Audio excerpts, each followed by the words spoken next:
Good morning. Happy Wednesday. Hump day. Welcome on into Let's Bet It. Lauren Jabbar here with Jared Smith. Jared, how was your Tequila Tuesday? Because it was National Margarita Day yesterday on 2222, which was a Tuesday. There was a lot of spiritual, all I saw on, I don't know if you got a text at 2:22 from someone who is really into that kind of thing. It was very. I did not get a text, and it happened twice during the day. One of them obviously in the middle of the night, but did you text it 2:22? Yeah, and I saw a bunch of people they circled their their date and time at the bottom right screen of their computer, 2:22 on 22222. Actually, I saw another note for the numbers nerds out there, me being one. Every day this week is a palindrome because it's 2222. And then on the backside, 223, 224, 22. So it's so it's 22. I get it. So you could forwards and backwards. Every day this week is like a palindrome. Yeah. So I don't know what that means, but everyone's really excited about it. It means something. You only get 8 days like that. So, got to make the most. And that's it. It'll never happen again in our lifetime. Ever.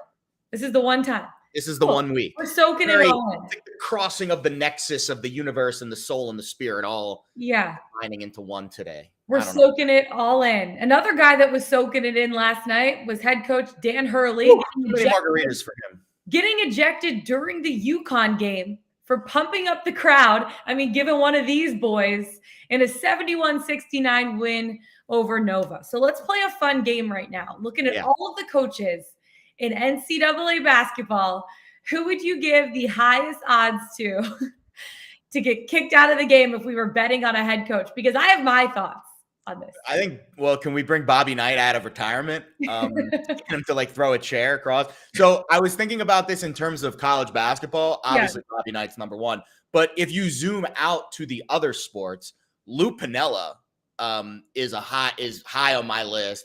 Billy Martin is also very high on that list. There's some great coaching tirades of all time. There was a coach, it was in the minor leagues, 20 years ago, who used the rosin bag as a grenade after and he crawled and then threw the grenade. There's been some really good coaching tirades that have, warranted an ejection. The Bobby Hurley ejection last night may have been the bottom of the list. That was a soft ejection. He was literally just going like this to the crowd. He's pumping them up. They just won. Still won. I know. So maybe it was a good thing. Maybe it was a motivational tool. I don't know. You can debate that on your own, but there's some good ones out there. Bobby Knight would be the top of the list. If we're just looking at the last week, I would put Juwan Howard at minus 280. You know what I mean? Give Juwan Howard minus 280, lay about 3 cents on that bad boy and call it a day. That's all I got to say about that. Juwan Howard can't get kicked out of any games for another week or 2 weeks. For the rest of the regular season at least. Yeah, he's watching the games at home. He's going to be hanging out with you on the couch with your little Michigan hat. Eat potato chips. Yeah, seriously though. Seriously. Well, that was fun. That was a fun way to start the show. You'll love to see it. Okay, slated topics for today. We have some NHL Ice Picks. I'm on 2 games. Jared's on 1. We're actually kind of on the same game. We have Teddy Greenstein coming on, talking a little bit about the Honda Classic. We're taking it from the West Coast down to the beautiful Sunshine State of Florida. We have some college basketball predictions, Jared's kickbacks, and then we can't end without our Pickswise 3-star play of the day and our best bets of the day. So let's get right into it. Let's get it. Let's bet it. NHL Ice Picks, 5 games on the slate tonight. Jared, we are on the same game. The Sabres taking on the Habs, the Canadiens, in Montreal. So how you feeling about this one? Love this spot. First of all, when I woke up today and I looked at the rundown and I saw what you were looking at and then I saw what I was looking at, I felt very much simpatico. One and the same, my friend. Yes. So this is, to me, a really good spot for Montreal. 3 straight wins since Martin Saint-Louis has taken over as head coach. They have been very aggressive since he's taken over behind the bench. They've scored 3+ goals in all 3 off of that just silly 5-2 upset over the Leafs, where I was on the puck line at 2.5. I wish I bet the alt puck line the other way for Montreal in that game. Very unexpected win for them. And the Sabres, to me, are a very poor team, and they haven't received that spark. Now, don't get me wrong. The Canadiens at their core also are a bad team, very bad record. but they have that spark of momentum where Buffalo kind of doesn't. And to me, it's Montreal money line. It's Montreal team total. I got 2.5 to the over. Buffalo's allowed 3+ regulation goals in 7 straight games. They're 8-13 on the road this season. They're allowing the 5th most goals per game on the road at over 3.6.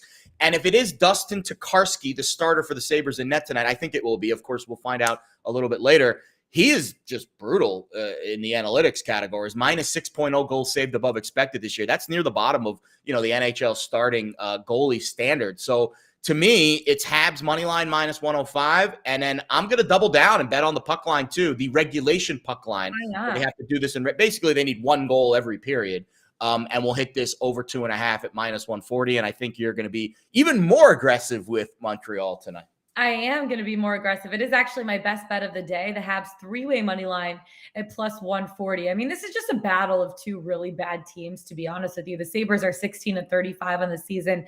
Canadiens are 11-40 on the season. I know. It ain't great. It ain't great, my friend. Sabres tied for 5th fewest points in the league with the Flyers. Buffalo, they lost their 3rd straight game, allowed 12 goals in their last 2 games. That's averaging 6 goals per game, if my math is correct. Dad, that one's for you, math major. Canadians are one of the worst offensive teams in the league, but Buffalo recently beat the Canadiens in this venue. I don't see that happening again. The Habs won their last 3 games.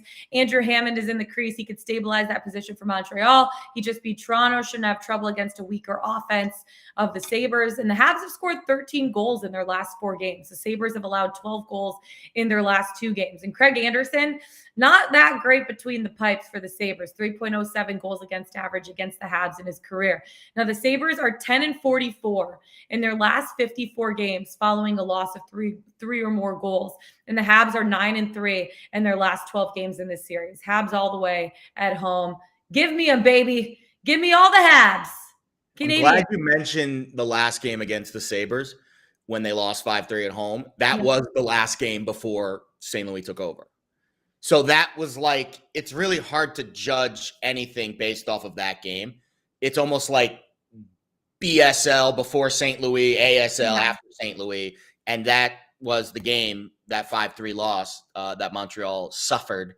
That kind of pushed the Habs storyline along, and it got St. Louis behind the bench. And at their core, again, I don't think they're a very good team, but they're playing with a lot of momentum and confidence over their last week or so. So I do think this is a good spot for Montreal tonight. And the odds are reflecting that with basically a pick 'em. So I think we've got a good collab on the hat. I love when we're on the same side. And I actually really Hab collab. The good old Hab collab. Hab collab. And I like the 3-way money line because I like the value that I'm getting there. Yeah, get that plus money. Get it. What we looked at some analytics and stats, and it's only like 25% of games always go into overtime. So it's like 75% of games basically are ending in regulation. Better chance to end in regulation, and I like the value that I'm getting at plus money. Another thing that I'm on actually, and not a super like intense cap for me, but the Winnipeg Jets taking on the Dallas Stars. I like the Jets money line in this spot at plus 136. The Jets are 22-20-8. I mean, they're below 500 on the season on the road. They're 9-10-7, but their last 10, they've been kind of figuring it out a little bit. They're 5-4-1. Dallas really good at home this season. They're 17-7-1 at home on the season, but they've covered the spread in less than half of their games, 20-32 against the spread. They've only covered in 12 of 27 home games.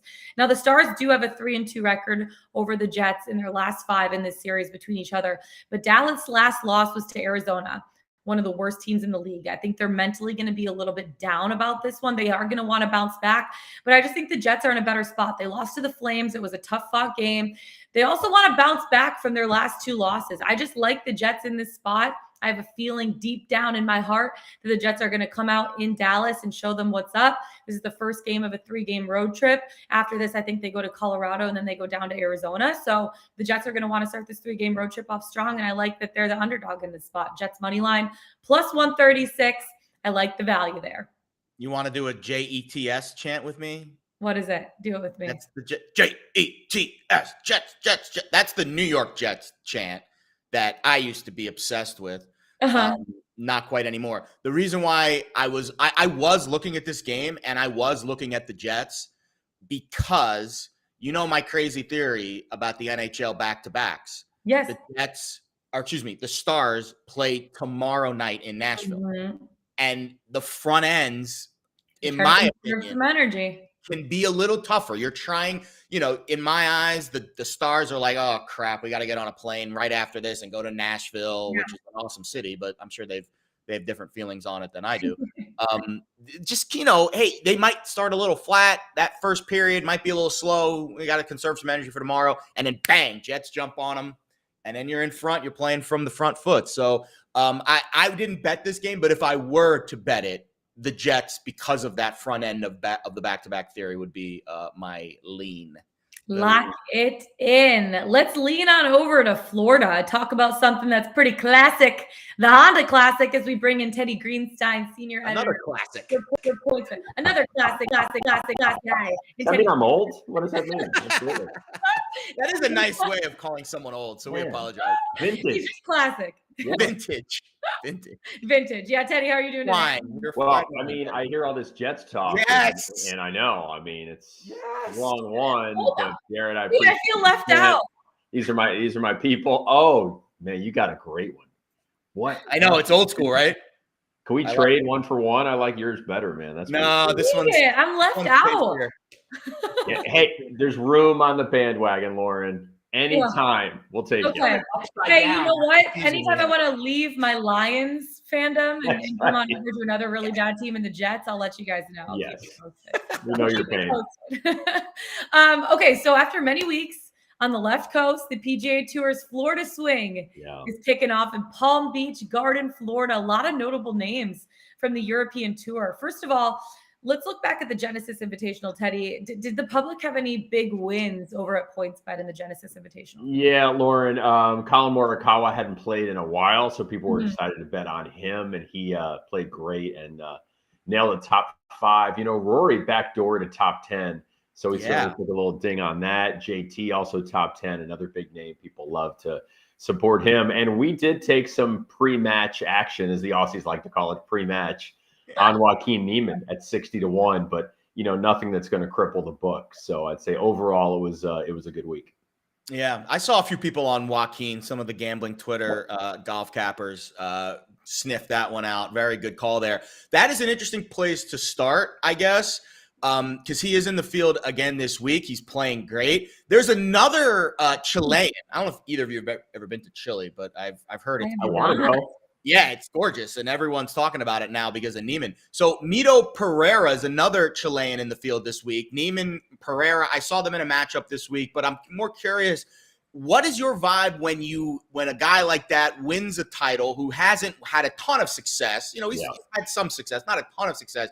How do you handle that success the following week? Is Niemann, despite the fact that he was on fire last week, are we looking to fade him in matchups this week, or do we think that he can continue that success? Yeah.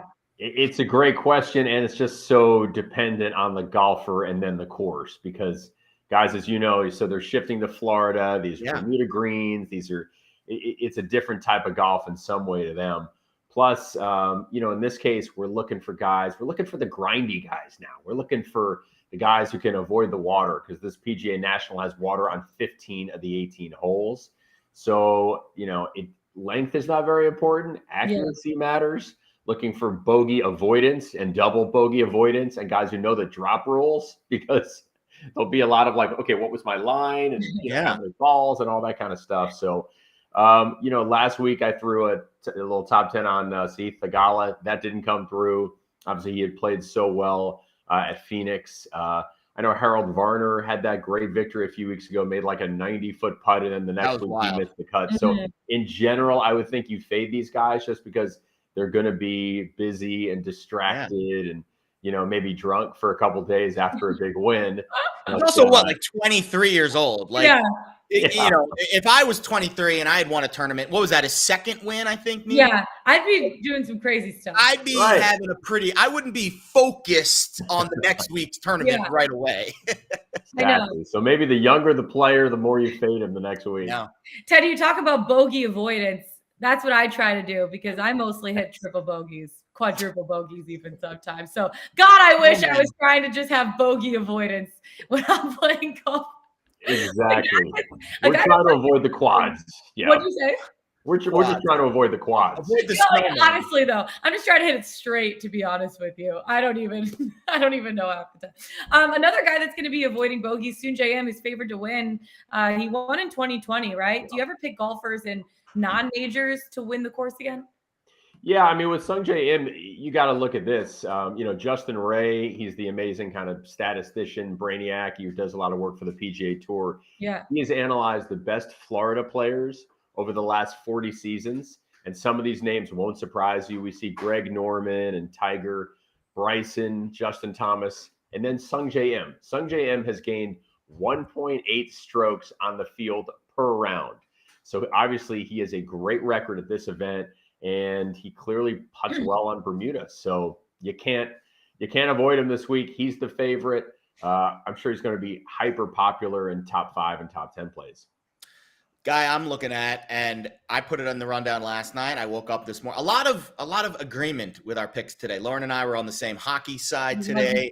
And then I see Billy Horschel's name pop up on your list as well. Yeah. Gator Bill, the Gator. Back in his home state. He's been playing well. Yeah. Top 6 at Waste Management. He had 2 top 10s and a top 20 at this event over the last few appearances. And to me, this is a spot for him that I think a lot of people are going to be banking on this week. I think plus money in the top 20 is a really solid bet. You're taking it a step further, and you think he can win the whole kit and caboodle. Yeah, I mean, he just fits that profile perfectly of a guy who's going to play well. As you know, he's very local. He's going to have a lot of support. He knows the grasses. He has more victories on Bermuda grass courses than anyone in the field, and that number is 4. He's not going to try to hit it 325. He's going to know what his proper angles are, where to lay up, just sort of grind through. This is a course where you don't want to fall behind early. You just want to put up, 69, 70 in the first round and just kind of, guide your way. You can only lose it. Truly, you can only lose it in the first round in an event like this. Guys are not going to go low. I mean, this played as the toughest non-major course on the PGA Tour since the last 9 years. So that'll give you a feel for the type of guy. We're not looking at so much the Scotty Schefflers, the guys who can make 13 birdies a round. We're looking for the guys who can avoid all those troubles. Yeah, you look at Palm Beach in general, right? I know a lot of PGA players have homes in the Palm Beach area. Yeah. Beautiful part of the country. Daniel Berger, Ricky Fowler, Brooks Koepka. Do you think that these Florida guys benefit from being familiar in this area? Are they playing this course a lot when they're like in the off season? I mean, if they have a happy home life, then they're happy to be home. If they're happier, these guys go to Mexico and the Caribbean, right? And they're off time. Maybe some guys are happier being 3 time zones away. I guess it just depends. Yeah, I mean, maybe that's another thing with the age. Maybe when you're in your 40s, like a guy like Luke Donald, who's very local. I mean, Northwestern guy, but now is really settled in Florida. I'm sure he's a lot happier sleeping in his own mansion and very comfortable, and then knows the timing where he wants to be, and most importantly, like knows the grasses and how to get up and down, and guys who know the sand. I mean, there's a lot of bunkers there. I think it's a course where you don't want to take a first timer. You want to take the guys who've played there a lot. Like Kevin Streelman's also another guy I'm thinking of. This is his 10th event there, and he's just a guy who's going to sort of steady, and not make 7s and 8s. Mm-hmm. Speaking of a guy that is very familiar, Keith Mitchell. He has 1 win on tour, and it was at this course in this event. So to me, that is a good guy to take a look at. And you think that he also has a chance to have a pretty decent weekend. Yeah, I got him plus 175 on a top 20. And yeah, he's one of these guys. He just plays a lot better on the East Coast. Went to Georgia and knows the area and is going to be comfortable, and has had some highlights in his career. Like one of these guys who, when I first heard Keith Mitchell, I'm picturing the Mets outfielder. I mean, that's Keith Mitchell, right? Or Kevin Mitchell, rather. But like, this is a guy who Keith Hernandez, maybe. Keith Hernandez, absolutely. Oh, now you're going back to my roots. Actually, a Yankees, not a Mets fan. Way back when. I know. I am a Yankees fan, but I do. Yeah, we are like. I know. This is crazy. You and I'm all over the place. And I'm a Ted Lasso fan, and you got the I do love Ted Lasso. Love Ted Lasso. Yeah, I guess everybody's a Ted Lasso fan, though. That's probably if there are any Ted Lasso haters out there. If everybody's fading Ted Lasso, they definitely have problems. Yeah. But yeah, Mitchell is another one. This is a week where you might want to take a flyer on the guys who are 30-1, 40-1, 50-1. Yeah. That's certainly been the story of the PGA Tour this year. It hasn't been the big names who've been taking it down. Yeah. Okay. Not a golf question, Teddy, to end this out, but I do have to ask about one of your favorite coaches in NCAA basketball. MSU got crushed yesterday by Iowa. Oh, man. Your thoughts Killed my parlay. And the team after getting crushed. Are they frauds this season? Are they frauds? Whoa. Yeah. I mean, my 3-teamer was the first half line on Kansas. Came in nicely on -7. Arkansas and Michigan State +6. Really close, guys. Thanks for good half. That's concerning. I mean, part of it, and I was watching a lot of the second half. I mean, Iowa just couldn't miss. Iowa was hot last night. They weren't open shots; they were contested shots, and whether they were layups or threes or whatever. But bottom line is, when you get beat that bad, and it's February, you have to reevaluate. But we know when the calendar flips from January to February to Izzo, something seems to happen, and the green and white get it done. Yeah, I think it's tough to look at. Like the one thing I've been, kind of leaning on this year with these Big Ten teams, the home sides in these big conferences are just.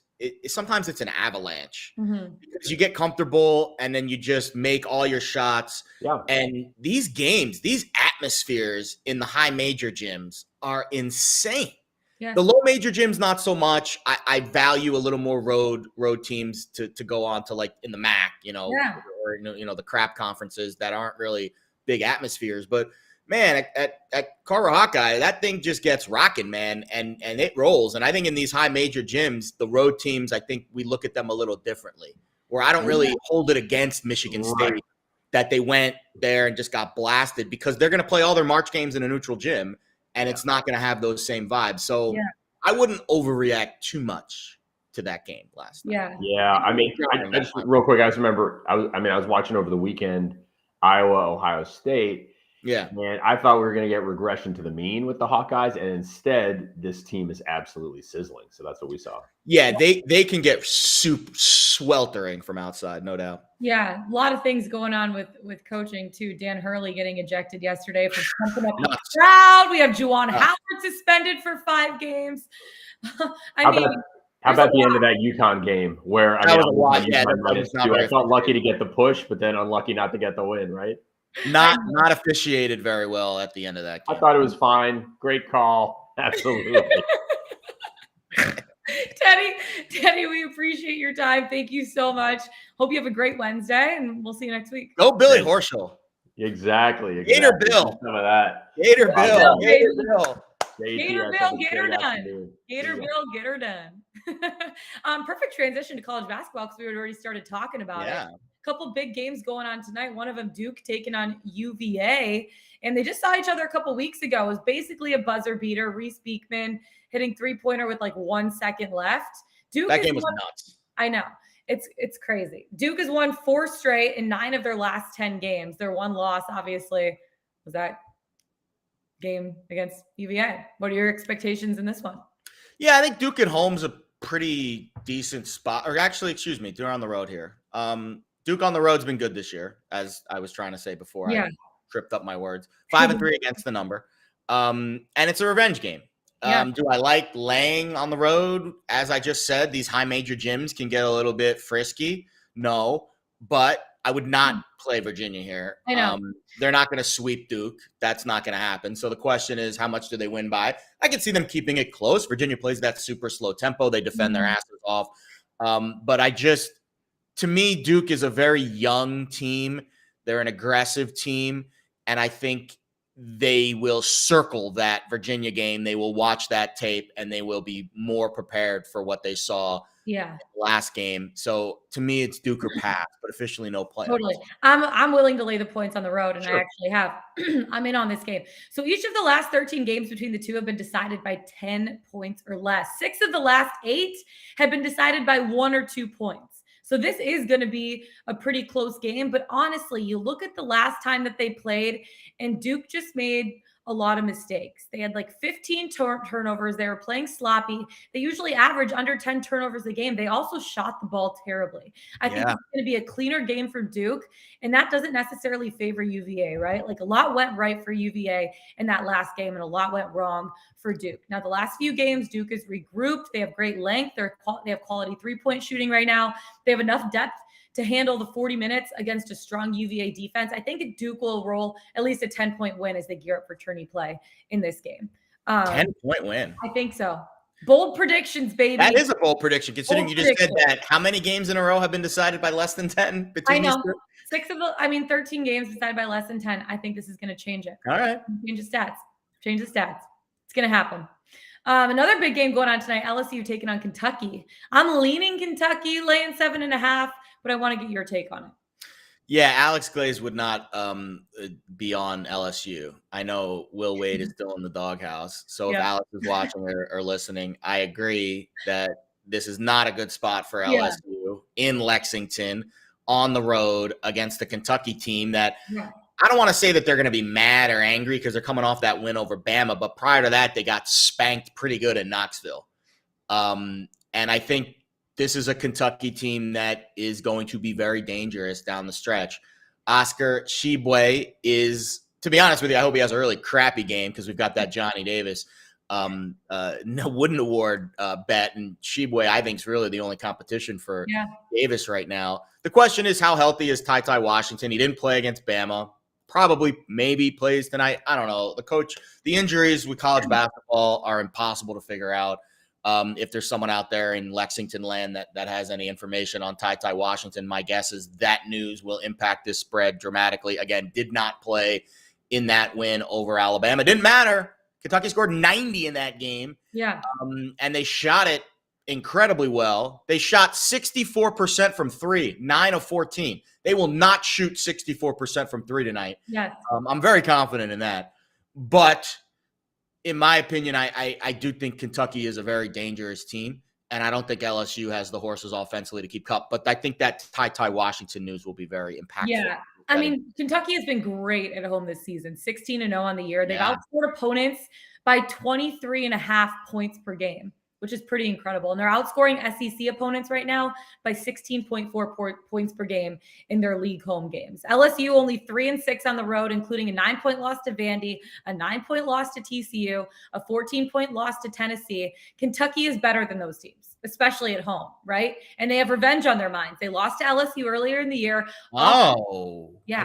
I didn't look at that. This is the revenge. Is going to be the difference here. The Cats have averaged 86.6 points per game at home. LSU only puts up 65.6 points per game on the road. LSU 1-7 against the spread in their last eight games versus a team with a winning straight up record. And Kentucky is 7-3 against the spread in their last 10 home games. I'm laying the points here. I just talked myself into it. I like it. No, honestly, you talked me into it because I looked over the fact that this is a revenge game. Mm-hmm. And I'll be honest, I didn't have a chance to look at the Ty Washington news. I would bet it now before they announce whether or not he's playing. If he does play, this line goes to 8 or 9 for sure. Yeah. If I talked myself into it. Why not? If he doesn't play, they just beat Bama by 9. And I think if they can beat Bama by 9. Let's bet it, baby. Let's get it. Let's bet it. Okay? Let's just bet it. Okay? Yeah, you have a couple dumpster dive games too, Tulane and Chattanooga. Tell me about them. You ready to spin the wheel to see where we're going tonight? We're going to New Orleans, baby. Going to the Bayou. It's almost Mardi Gras. Is it next week? It's usually right around my birthday, which is when you're giving your handicap, I'm looking up when Mardi Gras is. You look up when Mardi Gras is because I think Tulane's going to be dancing in the streets tonight. So in my opinion, when we go down to New Orleans inevitably at some point for a vacation or I don't know, just to hang out, we're going to want to eat a sandwich, probably a po' boy sandwich, right? That's what they eat down there in New Orleans. This is a giant po' boy sandwich game for Houston tonight. So here we go. Coming off of a double OT game against Wichita where they just squeaked out a win on the road. This weekend, they play SMU, in-state rival, and a revenge game. They lost to SMU earlier in the season. Well, the meat of that sandwich, The Shrimp Po' Boy is this Tulane team tonight who's been very feisty. They've won 5 of 7. They're averaging over 78 points a game in that stretch. Some of their explosive wins during this stretch, they've scored 97, 92, 86. I don't know what's going on with Ron Hunter's team, but they are starting to play better. They're a younger team. Their best 3 players are underclassmen. And at this stage of the season, they ain't underclassmen anymore. They're growing up on the job. Sophomore Dylan Forbes is the man to watch. Bama transfer. He's coming on real strong. 4 straight 20-point games. They also have an LSU transfer, a redshirt freshman point guard, Jalen Cook. 8 assists in their most recent win over USF. They won that game by 19 points. Green Wave 7-4 against the spread at home this season. I think they will cover the number tonight. I got 9.5. You want to sprinkle the money line? Don't hate it. Again, sandwich spot for Houston. Let's go to East Tennessee. Hey, really quick, because Mardi Gras is March 1st.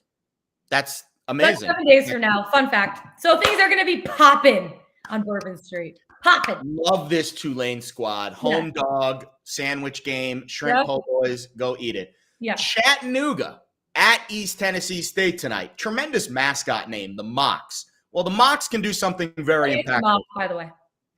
Wait, what? What is a mock? I have no idea. I'm going to Google that. Give me your handicap. I'm doing a lot of Googling during the show. Lauren is an expert at Googling things while I give my handicap. Thank goodness she's here. And thank goodness the Mocs have lost 2 in a row because we are getting a little bit of a buy low spot. And to me, Chattanooga is going to be hyper-focused in this game. Why? If they win tonight, they clinch the SoCon title, the number 1 seed, and an automatic berth in the NIT if they don't win the SoCon title, which will be played, I believe, next week. And again, we're buying low here off back-to-back losses. Chattanooga hasn't lost 3 straight games all season.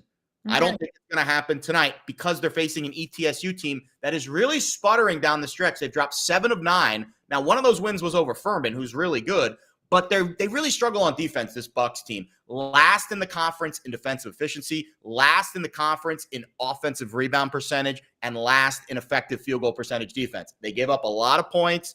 They don't defend it well, and they are a little weak on the glass. This is also a kind of a revenge spot for East Tennessee State. That's what worries me. Nuga blew them out by 30 earlier this year, but I just think this matchup for the Mocs is favorable. They're an experienced team, 4 seniors in their lineup, but their best player is actually a sophomore, Malachi Smith, who had 28 points in that loss to VMI the other night. So he's playing well. Their seniors are playing well, and this is a revenge spot from earlier in the year for Nuga, but last year, East Tennessee State knocked the Mocs out of the SoCon tournament. They're going to remember that. They're going to want to continue to put the pedal down against this ETSU team and clinch that SoCon title tonight. So we're taking it with the Mocs. We're laying 2.5 and dumpster dive Wednesday. Tulane, Chattanooga. Let's go. Yeah, dumpster dive Wednesday. What's the Mocs? Please tell me. Formerly the Chattanooga Moccasins. So Moccasins. Yeah. Okay. Now known as the Mocs. So I mean, I guess their footwear is very trendy, I guess. Yeah, I guess Sure. so. I just Why not? Googled. So you know what? All right, let's head across the pond for some Champions League. We always love ending the show with some Jared's kick picks. So I'm getting a little hot in Champions League. Ajax. It's not Ajax. It's Ajax. It's not what you scrub your toilet with. Ajax. We should have discussed this pre-show. This is why Jared does kick picks, and this is why I do not do kick picks. Okay, Ajax. Please, Jared, save me from myself. Thank you. Ajax plays in the Dutch league. It is a common mistake. It's totally okay. It's a soft J. It's a soft J. I should know. My last name is Jabara, and people have a hard time pronouncing that too. That's a hard J, but like people are like, do I pronounce the B? Is the J silent? Is it Jabara? Is it Chabara? I'm like, it's not Chabara. Stop with the phlegmy stuff. But like, okay, I'm done. You can Ajax. Ajax at Benfica, who's a Portuguese team. I've actually been to a Champions League match at Benfica Stadium in Lisbon. Awesome time. Maybe I'll post a picture later. Ajax is sweltering hot. They've won 10 in a row. They've only conceded 1 away goal in that stretch. They've scored 2 or more in all but 1. They've scored at least 2 goals in every Champions League group stage match this campaign. In my opinion, their striker, Sebastian Haller, fun name to say, 10 goals in the group stage. Ajax is a machine, and I think they are going to not only win this game today, but I think they are going to score at least 2 goals. If you want to play the overall total, that's fine, but we're doing a same game parlay, Ajax money line, and the overall over 1.5. If you want to play the Ajax team total over 1.5, that's fine too. It's the same odds. It's plus 105. To me, this is a Benfica team that's struggling in the Portuguese league, 2-2-1 over their last 5. They've conceded 2 or more in 3 of those 5 matches. I don't see how they slow down Ajax here. Ajax will win, and there will be more than 1.5 goals scored plus money. We won yesterday with Chelsea. We went Chelsea and under. Today we're going Ajax and over to try to make it a sweep in the Champions League this week. I actually think that Ajax will win this game. I'm locking it in too, Jared. Just Ajax. So bad. I'm locking it in and tailing you. I actually think Ajax is going to win this game. Okay? We're going to stick with it. It rolls off the tongue when you say it right. Yeah. When you say it like Ajax, it sounds like you're eating some kind of like knockoff brand cereal. That game you used to play with the ball and you bounce it and you picked up those like jacks. It would call jacks, I think. What about Pogs? You ever play Pogs growing up as a kid? No, what is that? You don't remember Pogs? I'm sure Jack and Justin, they're nerds. They probably remember Pogs. Pog? It was like these like circular things, and you had a slammer, and you tried to slam it down, and the Pogs popped up in the air, and however many popped off, that's how many you got to keep. I don't know. It was like a Jack doesn't know. Yeah, maybe Jack's too cool for that. I don't know. I used to play Pogs back in the day. I guarantee you, someone in the chat, show me some love if you played Pogs growing up. Come on. Please stand up. Please stand up. I'm waiting. I will wait. We will not finish the show until someone responds. Oh my God, we are finishing the show because we're going Pogs to Pods. Yep. We're going to Pickswise.com. Speaking of all the Pogs to Pods. Yeah. Pogs to Pods, baby. Play of the days. Let's go to Pickswise.com. 3-star play of the day. Who we got? All right. Lock Mamba's got something on Xavier Providence. That's always worth a look. And we didn't talk about this Providence game. Fishy line tonight in Providence. They're only laying 1.5 against They're the Xavier. luckiest team in the NCAA right now. And the line says they're not going to win tonight, but it's impossible to step in front of them. You cannot step in front of the Providence luck train. Lock Mama's also got something on West Virginia at Iowa State. He's got a side there. Sam Abalone, Mississippi State at South Carolina. And listen, I don't want to pump up Ajax, but Liam Flynn does have a 3-star bet on this match today. Okay. And it agrees with me. And then also, I want to give James Milton a shout. His soccer picks have been tremendous.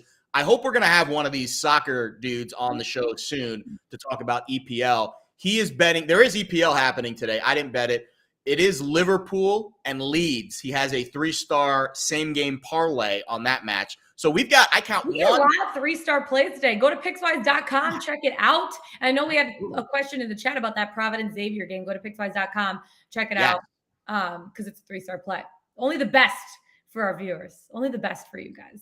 Let's move on to our pods, our play of the days. I'll start first. Obviously, talked about it a little earlier in the show. Sabres taking on the Canadiens in Montreal. I like the Habs 3-way money line at plus 140. Again, the Sabres are 16-35 on the season. The Canadiens 11-40 on the season. Two not really good teams. The Sabres tied for 5th fewest points in the league with the Flyers. Buffalo lost their third straight game, allowed 12 goals in the last 2 games. That's about 6 goals per game. Math again. Canadians, one of the worst offensive teams in the league. Buffalo recently beat the Habs in this venue. It's not happening again. The Habs won their last 3 games. And Andrew Hammond in the crease. I think that could stabilize the position again for Montreal. They just beat Toronto. I don't think they're going to have trouble against a weaker offense in the Sabres right now. And the Habs have scored 13 goals in their last 4 games. Their offense is clicking, even though they haven't necessarily been great this season. The Sabres, like I said, allowed 12 goals in their last 2. Craig Anderson against the Habs, 3.07 goals against average. Sabres are 10-44 in their last 54 games, following a loss of 3 or more goals. And the Habs are 9-12 in their last 12 games in this, or 9-3 in their last 12 games in this series. Habs all the way at home in Montreal. Feeling good about it. 3 money line plus 140. Bell Center's on my list. I do love Bell Center. It is. I really need to go. I hope it's rocking tonight. I don't know if there's still like restrictions. There's restrictions still. Yeah, that actually takes away a little from the home ice edge that they'll have. But hopefully they still take advantage. I love that spot. We talked about it. I'm on the Habs too. I'm playing it in a couple different ways with the money line straight up and the team total. And I actually bet 365. I saw plus 160 on that Habs 3-way. Wow. So shop that baby around. You'll get a good line. I sprinkled a little bit on that as well. I love the Habs tonight. It's a sandwich game for Houston, a po' boy sandwich in New Orleans, and we're taking Tulane, catching 9 and a hook. Again, these sandwich games, these situational spots for these college basketball teams, we are dealing with 18 to 22-year-old kids. If you don't think they are thinking about SMU coming up this weekend, who beat them earlier in the year, in-state rivalry, my guess is there's a little look ahead there. And off that double OT game against Wichita, I could see them being a little flat in this game against Tulane, who wants a signature win for Ron Hunter. They've been playing better over the last 7, winning 5 of them. They're younger players. Their best players are all underclassmen. They're getting that, trending up towards the end of the season.